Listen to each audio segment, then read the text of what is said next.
Hi everybody, I'm Heidi with the Weathered Fence Post, and if you're new to our channel, my husband Steve and I have been finding and thrifting great treasures and rehoming them since 2014 is when we started.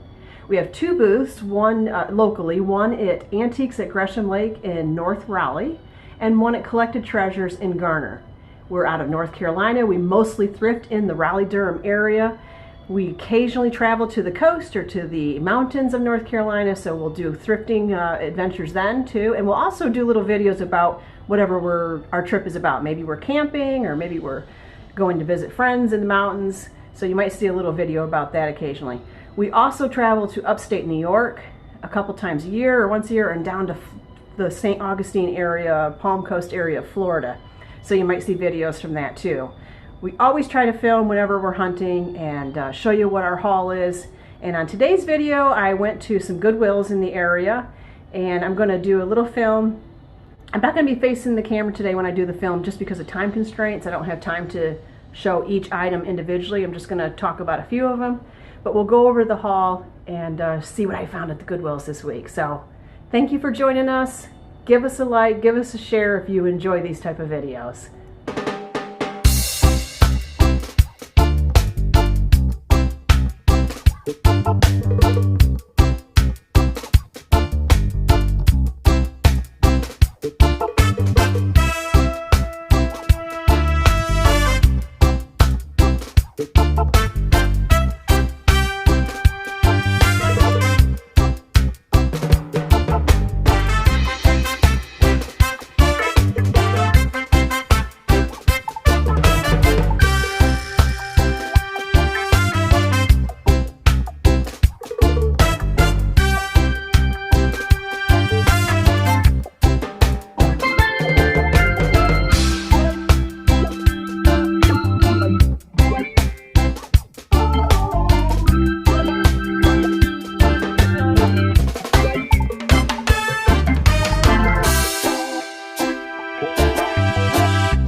to start right out with this great piece. I love this. It's so whimsical and so cute. It has 3 cats, a black cat, what is that, a tabby? Is that what they call that? A tabby and a white cat.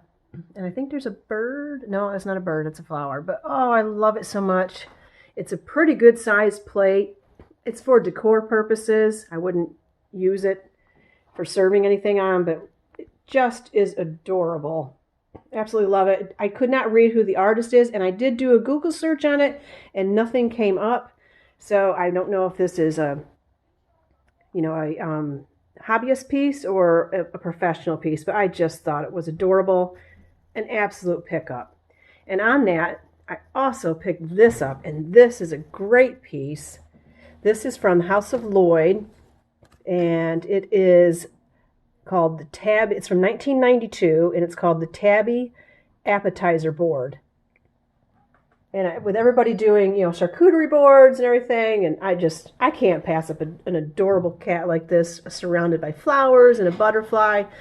Definitely had to grab that. I picked up this Walking Dead board game. It's from, let's see, I can't remember. I think it was 2011 or 2010. 2011, I think it's from. So I think it had the first 3 seasons on it, I think is what Steve and I were looking at it. And kind of a funny story about The Walking Dead. When Steve and I met, he was a Walking Dead fan. And I just did not want to watch it because I don't like gory things or scary movies. And he said, no, you really want to watch this. And I ended up becoming an avid fan of the show because what I found it to be about more was about an apocalyptic situation and how people survive, and I like survival stuff. And in the end, really, the Walking Dead aren't the scary thing. It's the people that are left over and how they treat each other and move on in the world that has changed. So at any rate, I bought the game. As you can see, I did pay up for it. I paid the $15.69. And these aren't selling for a lot on eBay right now. I think I saw them at around the $25 to $30 range. I'm going to tuck this away. This is going to be kind of something I'm going to put away. The Walking Dead, the original Walking Dead series just ended. They have spin-offs that are going on, but the original Walking Dead series just ended. So I'm going to tuck this away. It's never been opened, never been used. I just think someday this might be worth a little bit more than it is right now. Let's see. We've got these really cool beer mugs. They're called a Hunter's Horn, and they are I looked them up, they're by Indiana Glass. I just thought they were really cool, and they actually have a slight glow to them at like what I call the joints where it's seamed together, like the handle is attached to the actual mug, and at the base there's a little bit of a uranium glow. So I'm not sure what that's about. This piece was a surprise. Now I am struggling. I'm going to hold it up to the light so that you can see. I am struggling getting rid of, I don't know if you can see it. Well, I don't think you can see it in the video very well, but there is a ring around there. And I have tried cleaning it with, maybe you can see it a little better there. See that ring right there? First of all, let's talk about what this is. Focus in for me. It's not going to focus in. There it is. See it? Tiffany & Company. So this is a Tiffany & Company piece. I was really surprised to find that at Goodwill, but it does have some condition issues because of that ring. So I have tried a couple things. I've tried, Magic Eraser. I've tried Barkeeper's Friend. I've tried the dental tablets and let it soak it overnight. If anybody has any idea how I can possibly get rid of that residue, it's like somebody left water in it and it's got that hard water residue in it. I'd love to try to remove it and be able to sell this piece because I'm sure it's valuable. Right now, I don't know how much I could get for it with that ring on it. Just kind of catching my eye over here with this. I found this. I was walking into Goodwill and the lady was taking a picture of it to post it up online. And I said, oh, can I buy that, or is it only going to be sold online? She said, no, you can buy it. So I absolutely picked this up. I love it. It depicts the solar system. I just think it's fabulous, and it actually is on a stand. I thought that was just unique and cool enough. That's one of the things. We really like to try to find unique things if we can. Obviously, we find things like this that are great collectible pieces. This is Fiesta. And great, all the colors are in it, so it would go with any color of the Fiesta ware. So, and they're in great condition. They don't look like they've ever been used. It's a set of 4. I'm going to definitely put those right in the booth. This isn't Fiesta ware, but I'm going to stage this with it in the booth. This is just more of a contemporary piece, but I love the color of it. I think it's a very trending color, and I think somebody's going to really love this stoneware pitcher in really good condition. Found some nice stuff at the Goodwills this week. I was actually pleasantly surprised. Let me see what the name of this is. I can't remember. This is called My Own Sacred Grove. And this is Jesus coming to visit a woman in her own sacred grove. Very pretty. I think it's decoupaged on this piece of wood. I just really liked it. So I went ahead and grabbed that. Always grab these faux plants, these succulents. This is a fiddle leaf fig tree thing. I had one of these in a video a couple weeks ago, and it sold right away. And as I said in the other video, I can't grow these things. I've tried so hard to grow these. I can't grow them. So whenever I see this type of plant, I pick it up because I figure other people struggle with the same thing, but love the plant. So these are faux, but they have a nice look to them. And again, they're contemporary. They're not vintage or antique. We really do try to find mostly vintage stuff, but in one of our booths at Collected Treasures, we do mostly, we try to have mostly vintage, but in that particular mall or vendor mall, we can do a lot of contemporary in there. So I will pick up contemporary pieces and put that in there. And at Antiques at Gresham Lake, I really try to keep the contemporary stuff at a minimum and have mostly vintage and some antiques. It's harder to come by the antiques. So found this little olive dish. Love it. It's like a terracotta. So imagine that I don't know if the pits would go in the bigger thing if you had pits in your olive and that's for the toothpicks, or if the used toothpicks maybe go in the bigger thing. I don't know. I thought it was really cute though. It was in good condition. Great set of candlesticks. Looks like the whole set is possibly there. Thought that was nice. This is a great stoneware piece. This is a Longaberger piece. And I think I was trying to determine if a candle had been in there or if this was like just some type of canister jar. Oh, I thought this was cool too. Kind of going over everything, I guess. I really liked that. I wish there were 2 of those. But I thought that was really nice. And just a basket. Picked up a basket and then this star for next Christmas. And then look at the owl, the snowy owl. It's actually probably a tree topper, but I'm going to go ahead and put it in the booth. I just thought he was so pretty, and I have an affiliation to owls, so I really liked him. And then back here, I found this. This was actually a pretty cool find. This is Jesse James West Coast Choppers jacket out of Long Beach, California, and I was really surprised how much these are selling on eBay for. They sell anywhere from like $50 to $75 on eBay. We're not going to put that on it in our booth. We try to keep our prices low so that if resellers come in and sell online and they want to buy something and try to sell it online, they can get it from us and still, have room to make a profit. So that'll be going in Antiques at Gresham Lake. I picked up this. This is a vintage piece from like the 80s or 90s. And I think I'm going to keep that for myself for a little bit. It's got the metal zipper on it with the ring, and I liked that. So I'm going to keep that for a little bit for myself. This is a contemporary piece, but I thought it was pretty. It's like a recycled glass. I like the color of it. The guy that was checking me out said it looked like a mad scientist vessel. But anyway, that's what I found at the Goodwills this week. And trying to get it all priced. And these guys, I guess I'm going over everything. These two, this martini glass, these are single martini glasses, and I kind of went back and forth on whether I should get them. But you know what? There's a lot of people, I buy single glasses for myself a lot because there's certain drinks that I drink that Steve doesn't drink, and it's not like we have a lot of parties here. I would maybe, hang on to this one if I was a big martini drinker. It's a Bombay piece, and this one is a Waterford piece. So I went ahead and picked up both of those. Thought I'd give it a try. So that's the haul this week. I hope you enjoyed the actual hunting at the Goodwills. I didn't get a lot of footage, but I got some. And all of this and more can be found at one of our two booths, either at Antiques at Gresham Lake in Raleigh, North Carolina, or at Collected Treasures in Garner, North Carolina. We go in every single week and restock between 25 and 50 items in each booth. So we're constantly moving inventory. We keep our prices at a price point where it's not going to sit on the shelf forever, hopefully. So thank you for watching. Hope you enjoyed. Hope everybody has a great week. Go out there, find yourself a treasure, put a smile on your face, and take care.